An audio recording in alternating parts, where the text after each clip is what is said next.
Hi friends, welcome back to the new video. ನಾವಿವತ್ತು ಇತ್ತೀಚೆಗೆ OTTಯಲ್ಲಿ ಬಿಡುಗಡೆಯಾಗಿ ಸೌಂಡ್ ಮಾಡ್ತಿರುವ Malayalam horror comedy cinema Prakambanam ಬಗ್ಗೆ ಮಾತಾಡೋಣ. ഡിപ്രഷൻ സർട്ടിഫിക്കറ്റ് ഇല്ലെങ്കിൽ നിങ്ങൾ 3 പേര് ವಿಜೇಶ್ ಪಣತ್ತೂರ್ ನಿರ್ದೇಶನದ ರಾಜೇಶ್ ಮಾಧವನ್, ಸಾಗರ್ ಸೂರ್ಯ, ಶೀತಲ್ ಜೋಸೆಫ್ ಅವರು ಮುಖ್ಯ ಪಾತ್ರದಲ್ಲಿ ಕಾಣಿಸಿಕೊಂಡಿರುವ ಈ ಸಿನಿಮಾ ಹೇಗಿದೆ, ನನಗೆ ಏನೇನು ಇಷ್ಟ ಆಯಿತು, ಏನೇನು ಇಷ್ಟ ಆಗಲಿಲ್ಲ ಎನ್ನುವುದನ್ನು ಈ ವಿಡಿಯೋದಲ್ಲಿ ತಿಳಿಸ್ಕೊಡ್ತೇನೆ. ವಿಡಿಯೋ ಕೊನೆವರೆಗೂ ನೋಡಿ. ಹಾಗೆ ನನ್ನ ಚಾನಲ್ ಸಬ್ಸ್ಕ್ರೈಬ್ ಮಾಡದಿದ್ದರೆ ದಯವಿಟ್ಟು ಸಬ್ಸ್ಕ್ರೈಬ್ ಮಾಡಿ.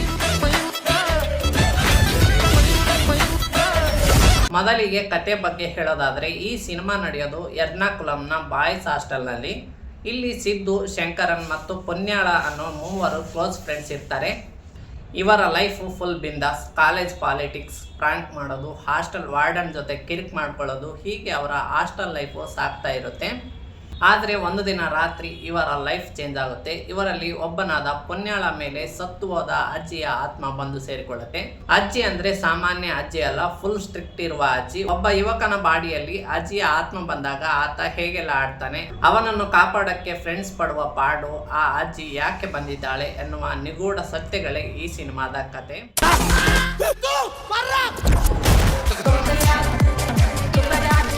ಸಿನಿಮಾದ ಪ್ಲಸ್ ಪಾಯಿಂಟ್ಗಳನ್ನು ನೋಡೋಣ. ಈ ಸಿನಿಮಾದಲ್ಲಿ ನನಗೆ ಇಷ್ಟವಾಗಿತ್ತು ಅಂದರೆ ಅದು ನಟನೆ. ಸಾಗರ್ ಸೂರ್ಯ ಅವರ ಪರ್ಫಾರ್ಮೆನ್ಸ್ ಅದ್ಭುತ.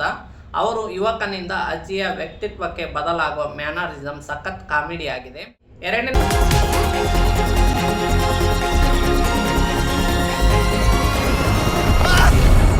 ಎರಡನೇ ಪ್ಲಸ್ ಪಾಯಿಂಟ್ ಅಂದರೆ ಹಾಸ್ಟೆಲ್ ಹ್ಯೂಮರ್. ನೀವು ಹಾಸ್ಟೆಲ್ನಲ್ಲಿ ಇದ್ದಿದ್ರೆ ಈ ಸಿನಿಮಾದಲ್ಲಿ ಬರೋ ಕಾಮಿಡಿ ಸೀನ್ಗಳಿಗೆ ತುಂಬ ಚೆನ್ನಾಗಿ ಕನೆಕ್ಟ್ ಆಗ್ತೀರಾ.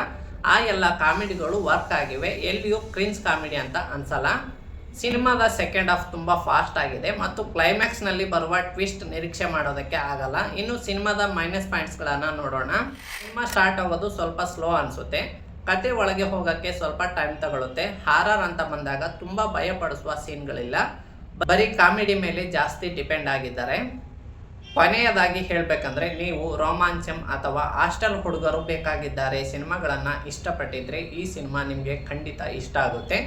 ವೀಕೆಂಡ್ನಲ್ಲಿ ಫ್ರೆಂಡ್ಸ್ ಜೊತೆ ಕೂತು ಆರಾಮವಾಗಿ ನೋಡಬಹುದು. ಈ ಸಿನಿಮಾ ಸದ್ಯಕ್ಕೆ Zee5ನಲ್ಲಿ ಕನ್ನಡದಲ್ಲಿಯೂ ಸ್ಟ್ರೀಮಿಂಗ್ ಆಗ್ತಾ ಇದೆ. ನೀವು ಈಗಾಗಲೇ ಸಿನಿಮಾ ನೋಡಿದರೆ ಹೇಗಿದೆ ಅಂತ ಕಮೆಂಟ್ ಮಾಡಿ. ಹಾಗೆ ನನ್ನ ಚಾನಲ್ ಸಬ್ಸ್ಕ್ರೈಬ್ ಮಾಡಿ, ಬೆಲ್ ಐಕನ್ ಕ್ಲಿಕ್ ಮಾಡಿ. ಮುಂದಿನ ವಿಡಿಯೋದಲ್ಲಿ ಸಿಗೋಣ. ನಮಸ್ಕಾರ.